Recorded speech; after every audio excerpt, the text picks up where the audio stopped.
మా latest videos కోసం మా ఈ తెలుగు న్యూస్ ఛానల్ సబ్స్క్రైబ్ చేసి గంట సింబల్ యాక్టివేట్ చేసుకోండి. ఆషాఢ మాసం ప్రారంభమయ్యింది. ఈ మాసంలో ఆడవారు అమ్మవారిలాగా అలంకరించుకుని పూజలు చేస్తూ ఉంటారు. చేతికి గోరింతాకు పెట్టుకుంటూ ఉంటారు. ఆడవారికి అలంకరణే అందం. అలా అలంకరించుకున్నప్పుడు గాజులు కూడా వేసుకుంటూ ఉంటారు. సాధారణంగా ఆషాఢ మాసంలో మహిళలు తప్పనిసరిగా నుదుటిన బొట్టు పెట్టుకుంటూ ఉంటారు. చెవులకు కమ్మలు పెట్టుకుంటూ ఉంటారు. అలాగే చేతులకు గోరింతాకు పెట్టుకుని గాజులు కూడా వేసుకుంటూ ఉంటారు. దానికి మహిళలకు గాజులు అందాన్ని తెచ్చి పెడతాయి. అయితే కేవలం అందం కోసం మాత్రమే మహిళలు గాజులను వేసుకోరు. మహిళలు ధరించే గాజులు అందానికే కాదు, సౌభాగ్యానికి చిహ్నం. ఆషాఢ మాసంలో స్త్రీలు ధరించే గాజులు మట్టివైతే ఆ ఇంట శ్రీ మహాలక్ష్మీదేవి నివాసం ఉంటుంది. మట్టి గాజులు ఐశ్వర్యం కలిగించటమే కాక వీటి శబ్దం శుభాలను, అనురాగాలను పెంచుతుంది. ఆషాఢ మాసం వంటి పవిత్ర మాసాలలో మట్టి గాజులు ధరిస్తే ఆ ఇంట శ్రీ మహాలక్ష్మీదేవి నివాసం ఉంటుందని ప్రగాఢ విశ్వాసం. మట్టి అనేది భూమి నుండి వస్తుంది. భూమిని లక్ష్మీ స్వరూపంగా భావిస్తారు. కాబట్టి మట్టి గాజులు ధరించటం వల్ల లక్ష్మీ కటాక్షం కలుగుతుందని నమ్ముతూ ఉంటారు. మన దేశంలో ప్రతి ఒక్క మహిళలకు ఇష్టమైన ఆభరణాల్లో గాజులు ఒకటి.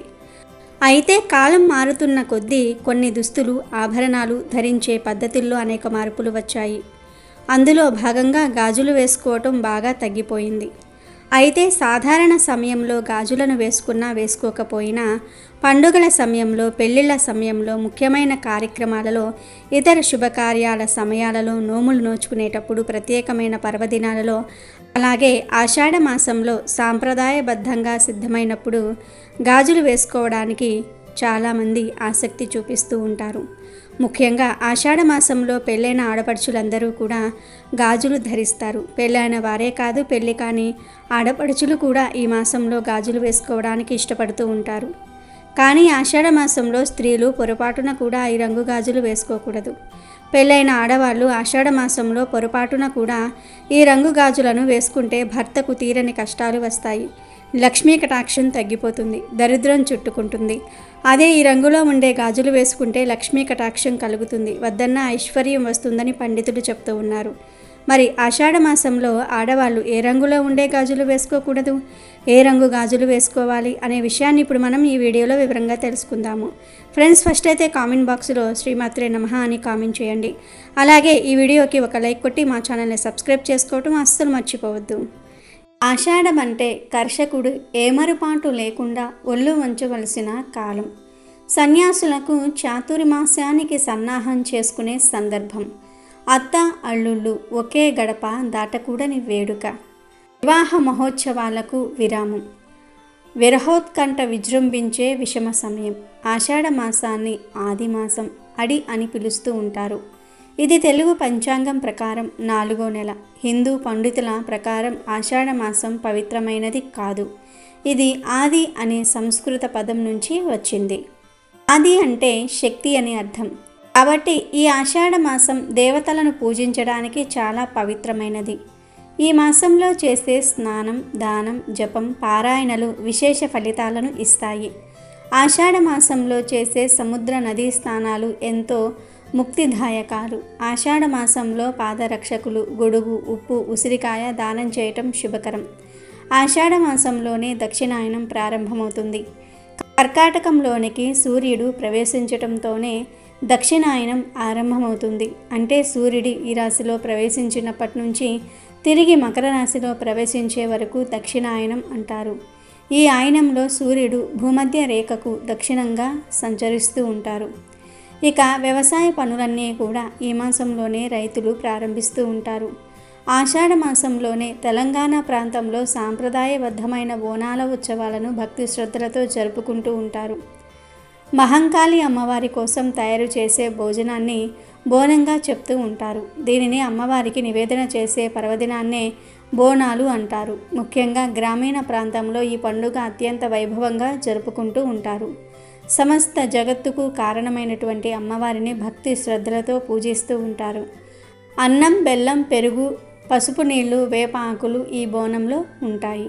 ఆషాఢ మాసంలో పూజలు వ్రతాలు చేసేటప్పుడు, బోనాలు సమర్పించేటప్పుడు, గ్రామ దేవతలను పూజించేటప్పుడు ఆడవాళ్ళు తప్పనిసరిగా గాజులు వేసుకోవాలి. చేతికి గోరింతాకు పెట్టుకొని గాజులు వేసుకుంటే ఇంకా మంచిది. కొంతమంది తమ దగ్గర బంగారం ఉందని కేవలం బంగారు గాజులు మాత్రమే వేసుకుంటూ ఉంటారు.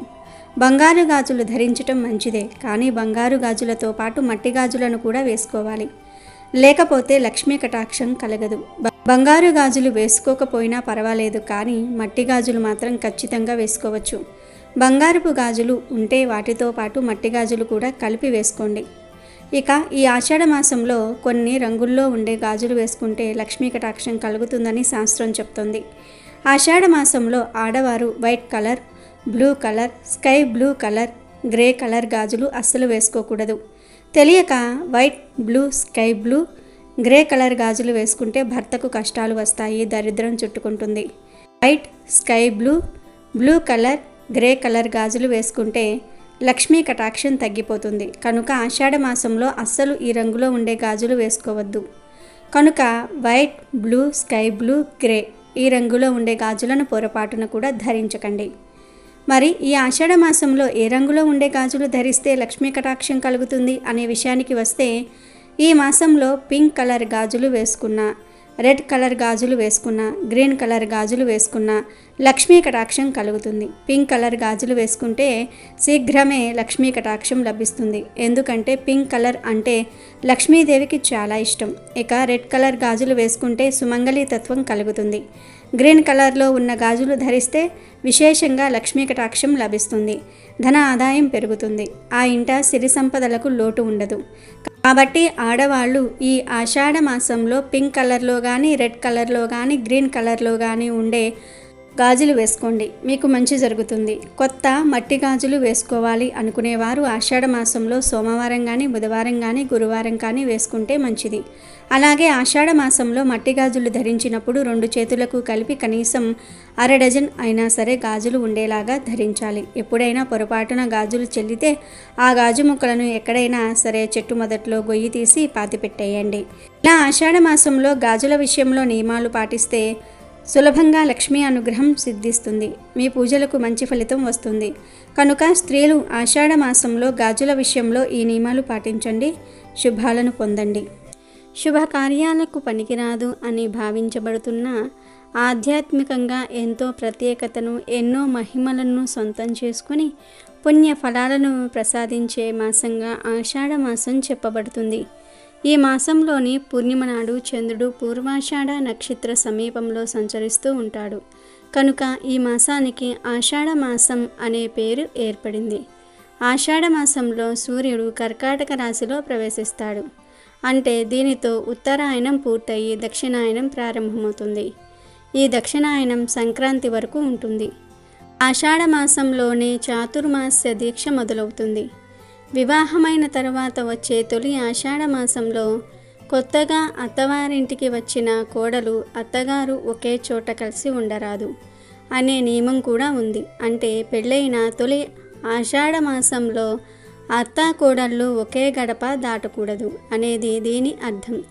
కానీ సామాజికంగా, చారిత్రకంగా పరిశీలిస్తే కొన్ని ఆరోగ్య రహస్యాలు కూడా ఈ నియమాలలో ఇమిడి ఉన్నాయని తెలుస్తుంది.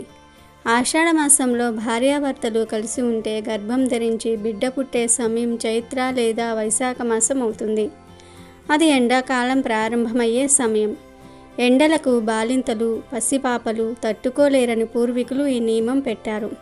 ఆషాఢ మాసం శుభకార్యాలకు పనికిరాదని చెప్తూ ఉన్నా, ఈ నెలలో ఎన్నో పండుగలు, పుణ్యదినాలు వస్తాయి.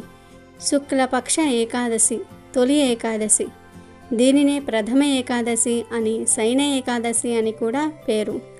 శ్రీ మహావిష్ణువు ఈ దినం మెల్కుని 4 నెలల పాటు పాలకడలిలో శేషశయ్యపై శయనించి యోగనిద్రలో ఉంటాడు. ఈ దినమంతా ఉపవాసం ఉండి విష్ణువును పూజించాలి. మరునాడు ద్వాదశి నాడు తిరిగి శ్రీ మహావిష్ణువును పూజించి నైవేద్యం సమర్పించి తీర్థప్రసాదాలు స్వీకరించి అట్టు పిమ్మట భోజనం చేయవలెను. ఈ రోజు నుండే చాతుర్మాస్య వ్రతం ప్రారంభమవుతుంది. ఎంతో పవిత్రమైన ఈ ఆషాఢ మాసంలో పొరపాటున కూడా కొన్ని తప్పు పనులు చేయకూడదని, కాదని ఈ తప్పు పనులు చేస్తే 7 తరాల దరిద్రం పడుతుందని శాస్త్రాలలో ఉంది. అంతేకాదు ఈ పొరపాట్లు చేస్తే పేదరికం వస్తుంది, మీ జీవితం సర్వనాశనం అవుతుంది, గండాలు ఎదురవుతూ ఉంటాయి అని పెద్దలు చెప్తూ ఉంటారు. ముందుగా ఈ ఆషాఢ మాసంలో ఎవరికీ కూడా పెరుగును కానీ పాలను కానీ దానం ఇవ్వకూడదు. ఆషాఢంలో ఈ వస్తువులు దానం చేస్తే ఇంట్లోని లక్ష్మి బయటకు వెళ్ళిపోతుంది, పేదరికం వస్తుందని శాస్త్రాలలో ఉంది. కనుక ఆషాఢ మాసంలో దానంగా కానీ అప్పుగా కానీ పెరుగును పాలను ఎవరికీ ఇవ్వకండి. అలాగే ఈ ఆషాఢ మాసంలో తోటకూరను, పుట్టగొడుగులను, గోంగూరను, సొరకాయను, పొనగంటి కూరను తినకూడదు. కాదని ఈ కూరలను ఆషాఢ మాసంలో తింటే లేనిపోని రోగాలు వస్తాయి, అప్పుల పాలైపోతారని శాస్త్రాలలో ఉంది. కాబట్టి ఆషాఢంలో ఎవరు ఈ కూరలు వండవద్దు, తినవద్దు.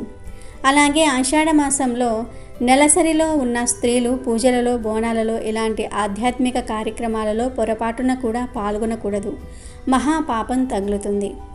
అంతేకాదు ఆషాఢ మాసంలో చద్దన్నం తినకూడదు. అంటే రాత్రి మిగిలిన అన్నాన్ని పొద్దున తినటం, పొద్దున మిగిలిన అన్నాన్ని రాత్రి తినటం వంటి పనులు చేయరాదు. ఆషాఢంలో ఒక్క పూట మిగిలిన అన్నాన్ని ఇంకో పూట తినటం నిషేధం. ఆషాఢంలో గృహప్రవేశాలు, వివాహాది శుభకార్యాలు, శ్రీమంతము, శంకుస్థాపనలు, ఉపనయనాది కార్యక్రమాలు చేయకూడదు.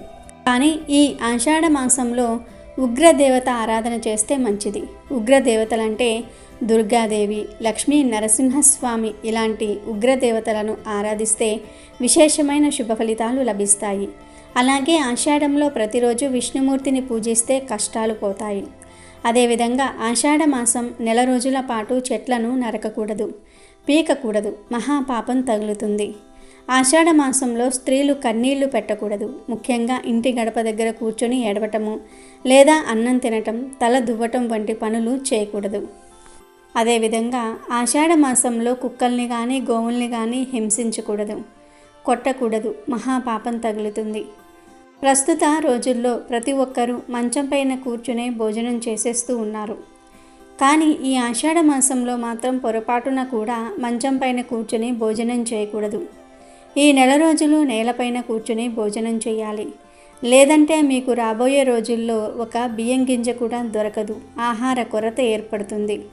కొత్తగా పెళ్ళైన దంపతులు ఈ ఆషాఢ మాసంలో కాపురం చేయకూడదు. కాబట్టి ఆషాఢ మాసంలో భార్యాభర్తలు బ్రహ్మచర్యం పాటించాలి. ఎందుకంటే ఈ ఆషాఢ మాసంలో మహిళలు గర్భం దాల్చకూడదు. కాబట్టి ఈ ఆషాఢ మాసంలో కొత్తగా పెళ్ళైన భార్యాభర్తలు తప్పనిసరిగా దూరంగా ఉండాలి. అలాగే కొత్త కోడల్ని పుట్టింటికి పంపించాలి. ఆషాఢ మాసంలో కొత్త కోడలు పుట్టింటికి వెళ్ళకపోతే అత్తాకోడళ్ళ మధ్య గొడవలు ఏర్పడతాయి. ముఖ్యంగా ఈ ఆషాఢ మాసంలో పడమర దిశగా దూర ప్రయాణాలు చేయకూడదు. అలాగే కొత్త వ్యాపారాలను ప్రారంభించకూడదు, భారీ పెట్టుబడులను పెట్టకూడదు. దీనివల్ల ఆర్థిక నష్టాలు ఏర్పడతాయి. ఇక ఈ ఆషాఢ మాసంలో తప్పనిసరిగా మునగాకు, పప్పు అలాగే నేరేడు పండ్లను తప్పనిసరిగా తినాలి. దీనివల్ల మంచి ఆరోగ్యం లభిస్తుంది. ఎందుకంటే ఈ ఆషాఢ మాసంలో సీజన్ మారుతుంది. ఋతువులు మారుతున్న సమయంలో మన శరీరంలో ఎన్నో మార్పులు జరుగుతూ ఉంటాయి. కాబట్టి మన శరీరానికి రక్షణ ఇచ్చే ఆహారాన్ని తప్పనిసరిగా ఈ ఆషాఢ మాసంలో తీసుకోవాలి. కాబట్టి ఆషాఢంలో ఒక్కసారైనా మునగాకు, నేరేడు పండ్లు తినాలి అని శాస్త్రాలలో చెప్పారు. మునగాకును పప్పులో వేసుకొని లేదా పచ్చళ్ళల్లో వేసుకొని ఇలా ఏదో ఒక రూపంలో తినాలి. అలాగే ఆషాఢ మాసంలో తప్పనిసరిగా ఆడవాళ్ళు గోరింతాకు పెట్టుకోవాలి. ఆడవారి అరిచేతుల్లో గోరింతాకు మెరిసిపోతూ ఉండాలి. పెళ్లిగాని అమ్మాయిల చేతులకు గోరింతాకు ఎర్రగా పండితే మంచి మనసున్న అబ్బాయి భర్తగా వస్తాడని సంకేతం. ఎండాకాలం నుండి వర్షాకాలంలోనికి అడుగు పెడుతున్నప్పుడు మన శరీరంలో వేడి పెరుగుతుంది. ఈ సమయంలో ఎన్నో అనారోగ్య సమస్యలు ఏర్పడుతూ ఉంటాయి. కాబట్టి ఆషాఢ మాసంలో ఆడవాళ్ళు తప్పనిసరిగా గోరింతాకు పెట్టుకోవాలి. శరీరంలో ఉండే వేడిని గోరింతాకు తీసేస్తుంది. అంతేకాదు గోరింతాకు రోగ నిరోధక శక్తిని పెంచుతుంది. ఆడవారికి ఉండే గర్భాశయ సమస్యలను గోరింతాకు తొలగించేస్తూ ఉంటుంది. మంచి ఆరోగ్యం కూడా కలుగుతుంది. ఈ ఆషాఢ మాసంలో ఆడవాళ్లే కాకుండా మగవాళ్ళు కూడా గోరింతాకు పెట్టుకోవచ్చు. ఈ ఆషాఢ మాసంలోనే గురు పూర్ణిమ, బోనాల ఉత్సవాలు వంటి ముఖ్యమైన పండుగలను జరుపుకుంటూ ఉంటారు. ఈ ఆషాఢ మాసం నెల రోజులు పెళ్ళైన ఆడవాళ్ళు తెల్లవారుజామున నిద్రలేచి ముందుగా ఇంటి ముందు శుభ్రం చేసుకొని తప్పనిసరిగా ముగ్గు వేసుకోవాలి. ఆషాఢ మాసంలో ఇంటి ముందు ముగ్గు లేకపోతే మీ ఇంటి ఐశ్వర్యం నశిస్తుంది. ఇంట్లో సమస్యలు ఏర్పడతాయి. కాబట్టి ఏ స్త్రీ అయితే తెల్లవారుజామునే నిద్రలేచి ఇంటి ముందు ముగ్గులు వేస్తుందో ఆ ఇంట్లో లక్ష్మీదేవి తిష్ట వేసుకుని కూర్చుంటుంది. ఈ ఆషాఢ మాసంలో మీ ఇంటి గడపలు ఎల్లప్పుడూ పసుపు పచ్చగా ఉండాలి. ఇలాంటి ఇళ్లల్లోకి వెంటనే దేవతలు అడుగు పెడుతూ ఉంటారు. సాధారణంగా ఇంట్లో దీపారాధన చేసేటప్పుడు మనలో చాలామంది పూజల్లో ఒక దీపాన్ని వెలిగిస్తారు. కానీ ఈ ఆషాఢ మాసంలో దీపారాధన చేసేటప్పుడు పూజ గదిలో తప్పనిసరిగా 2 దీపాలు వెలిగించుకోవాలి. అలాగే ఈ నెలలో దీపారాధనకు కొబ్బరి నూనెను వాడకూడదు. ఆర్థిక సమస్యలు ఎదురవుతూ ఉంటాయి. ఈ ఆషాఢ మాసంలో వచ్చే ప్రతి శనివారం నాడు వెంకటేశ్వర స్వామి వారి ఫోటో ముందు పిండి దీపారాధన చేసుకుంటే నెల తిరిగే లోపే మీ కోరికలు నెరవేరుతాయి. ఈ ఆషాఢ మాసంలో గ్రామదేవతలను తప్పనిసరిగా పూజించాలి. గ్రామదేవతల అనుగ్రహం మన కుటుంబంపై ఉంటే మీ ఇంట్లో ఎలాంటి కష్టాలు ఏర్పడకుండా ఉంటాయి. అలాగే ఈ ఆషాఢ మాసంలో నీటిని వృధా చేయకూడదు. ఆషాఢంలో ఎవరైతే నీటిని వృధా చేస్తారో అలాంటి ఇళ్లల్లో పేదరికం ఏర్పడుతుంది. ఇలా ఆషాఢ మాసంలో ఈ నియమాలు పాటిస్తే మీకే మంచిది. ఎలాంటి ఆర్థిక ఆరోగ్య సమస్యలు రాకుండా ఉంటాయి. ఆషాఢ మాసం మొదలైనప్పటి నుండి నెల రోజుల పాటు ఇంటి ఇల్లాలు కొన్ని నియమాలు పాటించాలని పండితులు చెప్తూ ఉన్నారు. ఆడవారు ఆషాఢంలో ఈ నియమాలు మీ ఇంటికి మీ భర్తకు చాలా మంచిది. మరి ఆషాఢంలో ఆడవారు పాటించవలసిన నియమాలు ఏమిటో ఇప్పుడు మనం ఈ వీడియోలో తెలుసుకుందాము. ఈ ఆషాఢ మాసంలో ఇంటి ఇల్లాలు కొన్ని ప్రత్యేక నియమాలను పాటించటం వలన భర్తకు మంచి జరుగుతుందని శాస్త్రాలు చెప్తూ ఉన్నాయి. ఆషాఢంలో ఆడవారు నెల రోజుల పాటు గడపను కడిగి పసుపుతో చక్కగా బొట్లు పెట్టి బియ్యపిండి కుంకుమతో అలంకరించుకోవాలి. ఆషాఢంలో ప్రధాన ద్వారానికి వేప మండలతో తోరణం కట్టి శ్రీ మహాలక్ష్మీదేవిని స్తోత్రం చేయాలి. పార్వతీదేవిని ఆరాధించాలి. ఆడవారు ఈ నెల రోజులు కూడా అమ్మవారిని జగదంబను పార్వతీదేవిగా భక్తి స్వరూపిణిగా అర్చించుకోవాలి. ఈ మాసంలో ఇల్లాలు ప్రతిరోజు కాళ్లకు పసుపు రాసుకుంటే మీ ఇంటికి మంచి జరుగుతుంది. అలాగే నుదుటిన కుంకుమ, శిరస్సున పుష్పాలు, చేతికి మట్టి గాజులు, కళ్ళకు కాటుక ధరించాలి. ఆషాఢంలో ఆడవాళ్ళు ఈ 5 సహజ సిద్ధ అలంకరణలు చేసుకోగలిగినట్లయితే కుటుంబం వృద్ధిలోనికి వస్తుంది. దీర్ఘ సుమంగళి యోగం కలుగుతుంది. ఆడవారు ఆషాఢంలో తప్పకుండా చేయవలసిన మరొక పని ఏమిటంటే గోరింతాకు పెట్టుకోవటం. గోరింతాకును ఈ మాసంలో పంచమి నాడు కానీ, దశమి నాడు కానీ, పౌర్ణమి నాడు కానీ తప్పనిసరిగా ధరించాలి. చేతులకు కాళ్లకు గోరింతాకు పెట్టుకున్నట్లయితే ఏ విధమైన చర్మ వ్యాధులు దరిచేరవని శాస్త్రం చెప్తుంది. ఈ ఆషాఢ మాసంలో ఆడవారు బియ్యం మరియు శనగపప్పును నీటితో తడిపి ఇంటి దగ్గరకు లేదా మేడపై వచ్చే పక్షులకు ఆహారంగా విడిచిపెట్టాలి లేదా గోమాతకు పెట్టాలి. అది కూడా కుదరకపోతే మొక్కల పాదుల మధ్యన విడిచిపెట్టాలి. ఇలా చేసిన వారికి ఉన్న సమస్త దోషాలు, వ్యాధుల వలన వచ్చే దుఃఖాలు కూడా తొలగిపోతాయని శాస్త్రం చెప్తుంది. ముఖ్యంగా మహిళలు పసుపును కాళ్లకు రాసుకోవాలి. గుమ్మానికి కూడా పసుపు రాసి వేపమండలతో అలంకరిస్తే లక్ష్మీదేవి అనుగ్రహం లభిస్తుంది. ఇంట్లో సిరి సంపదలు నెలకొంటాయి. కుటుంబం వృద్ధి చెందుతుంది. ఆషాఢ మాసం ప్రారంభం అవ్వబోతుంది. అంటే వారాహి నవరాత్రులు కూడా ప్రారంభం అవ్వబోతూ ఉన్నాయి. ఆషాఢ శుద్ధ పాడ్యమి నుండి నవమి వరకు వారాహి నవరాత్రులు జరుపుకుంటూ ఉంటారు. వీటినే గుప్త నవరాత్రులు అని కూడా అంటారు. వారాహి అమ్మవారి పూజను గృహస్థులు చేయకూడదు. అవన్నీ తాంత్రిక పూజలు కాబట్టి అందరూ చేయరు. వారాహి నవరాత్రులు అందరూ చేయకూడదు. కానీ వారాహి అమ్మవారి అనుగ్రహం కలగడానికి ఒక సులభమైన దీపాన్ని అయితే ఎవరైనా వెలిగించుకోవచ్చు. దాన్నే వారాహి కందదీపం అనే పేరుతో పిలుస్తూ ఉంటారు. ఆషాఢ మాసంలో శుక్రవారం పూట కానీ, మంగళవారం పూట కానీ లేదా ఏ రోజైనా సరే ఈ వారాహి కందదీపాన్ని వెలిగించుకోవచ్చు. మీ ఇంట్లో అమ్మవారి ఫోటో దగ్గరే ఈ వారాహి కందదీపం వెలిగించుకోండి. వారాహి అమ్మవారిని మనసులో స్మరించుకోండి, సరిపోతుంది. ప్రత్యేకంగా వారాహి అమ్మవారి చిత్రపటం పూజామందిరంలో ఉంచాలన్న నియమం కూడా ఏమీ లేదు. మీ పూజామందిరంలో వారాహి అమ్మవారిని మనసులో స్మరించుకుంటూ ఏ అమ్మవారి ఫోటో దగ్గరైనా సరే ఈ వారాహి కందదీపం వెలిగించుకోవచ్చు. మామూలు దీపం పెట్టి దాంతోపాటు ఈ వారాహి కందదీపం వెలిగించుకోవాలి. వారాహి కందదీపం ఎలా వెలిగించాలి అంటే ఒక కందగడ్డ తీసుకోండి. దాన్ని శుభ్రంగా నీళ్ళతో కడగండి. పసుపు, కుంకుమ, గంధంతో ఆ కందగడ్డకు బొట్లు పెట్టండి. ఆ తర్వాత ఆ కంద గడ్డ పైభాగాన్ని తీసివేయండి. ఆ తీసేసిన ప్రదేశంలో ఒక మట్టి ప్రమిద ఉంచి నువ్వుల నూనె పోసి ఒత్తులు వేసి దీపం వెలిగించండి. దీన్నే వారాహి కందదీపం అంటారు. అంటే కందగడ్డ పైభాగాన్ని తీసి అక్కడ ప్రమిద పెట్టి నువ్వుల నూనె పోసి ఒత్తులు వేసి దీపం పెడితే దాన్ని కందదీపం అంటారు. ఈ కందదీపాన్ని పూజామంత్రంలో వెలిగించి ఓం వారాహి దేవియే నమో నమః అని మనసులో స్మరించుకోండి. ఆ దీపం దగ్గరే తేనె నైవేద్యం పెట్టండి. లేదా చిలకడ దుంపలు ఏవైనా సరే ఉంటే ఆ దుంపలైనా సరే నైవేద్యం పెట్టండి. లేదా బెల్లం ముక్క నైవేద్యం పెట్టండి. మర్నాడు స్నానం చేసి ఆ కందదీపాన్ని అంటే ఆ మిగిలిపోయిన కందను గోమాతకు ఆహారంగా తినిపించండి. ఆషాఢ మాసంలో ఈ వారాహి కందదీపం పెడితే వారాహి అమ్మవారి అనుగ్రహం కలుగుతుంది. అలాగే ఆషాఢ మాసంలో వారాహి అమ్మవారికి సంబంధించిన కొన్ని ప్రత్యేకమైన నామాలు రోజు స్నానం చేశాక చదువుకుంటే మంచిది. ఆ నామాలు ఏమిటి అంటే పంచమి దండనాథ సంకేత, సమయేశ్వరి సమయ సంకేత, వారాహి పోత్రిని, వార్తాలి, మహాసేన, ఆజ్ఞ, చక్రేశ్వరి, అరిగ్ని, శివ. ఇవి మొత్తం 12 నామాలు. దీన్ని వారాహి వజ్ర పంచర స్తోత్రం అనే పేరుతో పిలుస్తూ ఉంటారు.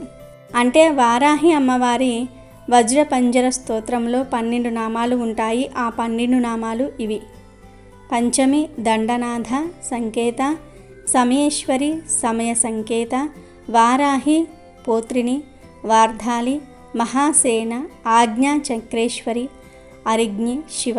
ఈ 12 నామాలు రోజు స్నానం చేశాక చదువుకుంటే చాలు. ఎప్పుడైనా ఒక్కసారి మంగళవారం కానీ శుక్రవారం కానీ వారాహి కందదీపం వెలిగించుకుంటే చాలు.